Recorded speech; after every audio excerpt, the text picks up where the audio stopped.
Hi, நான் மேகலா. வராகி வழிபாடு. இந்த வழிபாடு சொர்ண வராகியையும் சொர்ண பைரவரையும் வழிபாடு செய்யணும். 13 நாள் வழிபாடு. சொர்ண தோஷம் நீங்கி தங்கம் சேர்றதுக்கு இந்த வழிபாடு செய்யணும். இந்த வழிபாடை இந்த வருஷம் 2024 ஜூன் மாதம் 14ஆம் தேதியில இருந்து 2024 ஜூன் மாதம் 26ஆம் தேதி வரைக்கும் 13 நாள் வழிபாடு. பொதுவாக நம்ம தங்கம்னு சொன்னாலே நம்ம முகத்தில் ஒரு புன்னகை ஏற்படும். தங்கத்துக்கு அத்தகைய சக்தி உண்டு. நம்ம ஒரு கல்யாண வீட்டுக்கு போகிறோம்னு சொன்னோம்னா ஒரு தங்க நகைகளை போடுவோம். அதை போடுறோங்கிறப்பவே நம்ம நம்மளை அறியாமையே அதுக்குன்னு ஒரு நடை உடை எல்லாமே நம்ம ஒரு 2 நாளைக்கு முன்னாடியே நம்ம தயார் பண்ணுவோம். அதில் ஒரு சந்தோஷம் நம்மளுக்கு கிடைக்கும். அந்த தங்க நகையை நம்ம அணியும் போது ஒரு விதமான சந்தோஷமும் நம்மளுக்கு கிடைக்கும், ஒரு அந்தஸ்தும் நம்மளுக்கு கிடைச்ச மாதிரி நம்ம ஃபீல் பண்ணுவோம். ஒரு சிலருக்கு தங்கம் வாங்குவாங்க, ஆனால் வாங்கின அடுத்த நிமிஷமே அடகு பண்ணி வச்சுருவாங்க. அது தங்கத்தில் உள்ள தோஷங்களை நம்மளுக்கு ஏற்படுத்துது. அந்த தோஷம் நீங்கி நம்ம வீட்டில் தங்கம் சேர்றதுக்கு நம்ம சொர்ண வராகியையும் சொர்ண பைரவரையும் வழிபாடு செய்யணும். பூஜையை முந்தின நாளே சுத்தம் பண்ணி பூஜைக்கு தயார் பண்ணி வச்சுக்கணும். பூஜை செய்கிறதுக்கான நேரம் காலையில் பிரம்ம முகூர்த்தத்தில் பண்ணிடலாம். இல்லைன்னா மாலை 6 மணிலேருந்து 8 மணிக்குள்ளே பூஜை பண்ணலாம். இந்த பூஜையை சந்திராஷ்டம் இருக்கிற நாளில் ஆரம்பிக்கக்கூடாது. முதல் நாள் பூஜை பண்ணும்போது திருவோண நட்சத்திரத்துக்கு சந்திராஷ்டம் இருக்கிறதுனால அவங்களுக்கு அந்த சந்திராஷ்டம் வர்றதுக்கு முன்னாடி உள்ள 1 மணி நேரத்துக்கு முன்னாடி பூஜை பண்ணலாம். இல்லைன்னா திருவோண நட்சத்திரத்துக்கு சந்திராஷ்டம் முடிஞ்சதுக்கு அப்புறம் வர 1 மணி நேரம் கழித்து கூட பூஜை பண்ணிக்கலாம். இல்லை வீட்டில் யாராவது இருந்தாங்கன்னா அன்றைக்கு மட்டும் அவங்கள பூஜை பண்ண சொல்லலாம். பூஜை பண்ணுறதுக்கு வராகி அம்மாவோட ஃபோட்டோ, சொர்ண பைரவரோட ஃபோட்டோ இருந்தால் எடுத்து வச்சுக்கணும். அபிஷேகம் பண்ணுறதுக்கும் அர்ச்சனை பண்ணுறதுக்கும் நம்மளுக்கு வராகி அம்மாவோட விக்கிரகம் தேவைப்படும். வராகி அம்மா விக்கிரகம் கண்டிப்பாக இருக்கணும். வராகி அம்மா ஃபோட்டோ விற்கிறதுக்கு முன்னாடி ஒரு கண்ணாடி பவுலில் எண்ணிக்கை இல்லாமல் அந்த பவுல் நிறையிற அளவுக்கு குன்றின் மணி போட்டுக்கணும். குன்றின் மணி கருப்பு சிவப்பு இருக்கும்ல, அந்த குன்றின் மணி இருந்தால் ரொம்ப நல்லது. பூஜைக்கு பயன்படுத்துகிற ஒரு பொருள் தங்கத்துக்கு ஈடான பொருள், அது சந்தனம். அதை சந்தனம் பொடியாகவும் சந்தன கட்டையாகவும் கிடைச்சா வாங்கி வச்சுக்கணும்.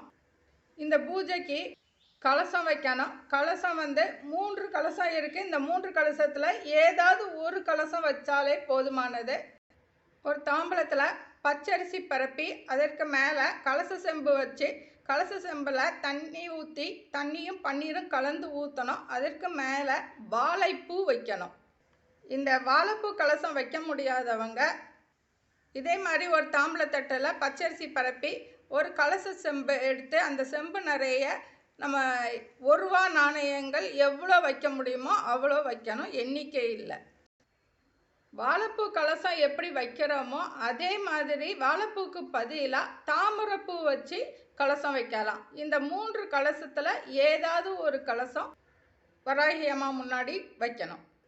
வராகி அம்மாவோட விக்கிரகத்துக்கு அபிஷேகம் பண்ணணும். அபிஷேகம் சந்தன பொடியை பன்னீரில் கலந்து அபிஷேகம் பண்ணணும். அபிஷேகம் பண்ணிவிட்டு அபிஷேகம் பண்ண பன்னீரும் சந்தனம் கலந்த அபிஷேகம் பண்ணியிருப்போம். அந்த சந்தன அபிஷேகம் பண்ணதை நம்ம வீட்டில் உள்ளவங்க மேலேயும் தெளிச்சுக்கலாம். நம்ம வீட்லேயும் ஒரு இடம் விடாமல் எல்லா இடத்துலையும் தெளிக்கணும். இந்த சந்தன அபிஷேகத்தை 13 நாளுமே அபிஷேகம் பண்ணணும். எல்லா நாளுமே வீடு ஃபுல்லாகவே தெளிக்கவும் செய்யணும். அப்படி தெளிக்கும் பொழுது நம்ம நகை பணம் எங்கே வச்சுருப்போமோ அந்த இடத்துலையும் கொஞ்சம் தெளித்து விட்டுக்கலாம். அபிஷேகம் பண்ணிவிட்டு சந்தன அபிஷேகம் பண்ணிவிட்டு வராகி அம்மா நெத்தியில் குங்குமம் போட்டு வச்சு ஆவாரம் பூ மாலை சாற்றணும். 13 நாளுமே ஆவாரம் பூ மாலை தான் சாத்தணும். ஆவாரம் பூ மாலை கிடைக்காதவங்க மஞ்சள் கலரில் எந்த பூ நறுமணம் உள்ள பூ கிடைக்குதோ அந்த பூவை நம்ம மாலையாக கோர்த்து வராகி அம்மாவுக்கும் பைரவருக்கும் போட்டுக்கலாம். மாலை சாத்திட்டு சொர்ண வராகிக்கும் சொர்ண பைரவருக்கும் அர்ச்சனை பண்ணணும். அர்ச்சனை பண்ணுறதுக்கு சந்தன பொடியால் அர்ச்சனை பண்ணணும். அர்ச்சனை பண்ணும்போது சொல்லக்கூடிய சொர்ண வராகி மந்திரமும் சொர்ண பைரவ மந்திரமும் நான் கீழே கொடுத்துருக்கேன். அந்த மந்திரத்தை சொல்லி அர்ச்சனை பண்ணணும். சந்தனக்கட்டை ஒரிஜினல் கிடச்சிச்சின்னா அதை வாங்கி கூட பூஜை அறையிலையும் வச்சுக்கலாம், நகை பணம் வைக்கிற இடத்துலையும் வச்சுக்கலாம். இந்த வழிபாட்டுக்கு தீபம் ஏற்றணும்.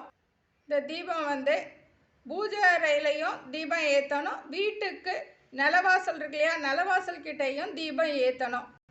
பூஜை அறையிலையும் 2 தீபம் ஏற்றணும். நிலவாசலையும் இந்த வலது பக்கம் ஒரு தீபமும் இடது பக்கம் ஒரு தீபமும் ஏற்றணும். இந்த 4 விளக்கு தீபமுமே வந்து மண் அகல் விளக்காக இருக்கலாம், இல்லைன்னா பித்தாளை விளக்காக இருக்கணும். ஏன்னா இந்த விளக்கு மஞ்சளாக இருக்கிறதுனால பித்தாளை விளக்கு ஏற்றிக்கலாம். மண் அகல் விளக்காக இருந்தால் மண் அகல் விளக்கில் ஃபுல்லாக சந்தனம் மஞ்சள் குங்குமம் வச்சு அலங்காரம் பண்ணிக்கலாம்.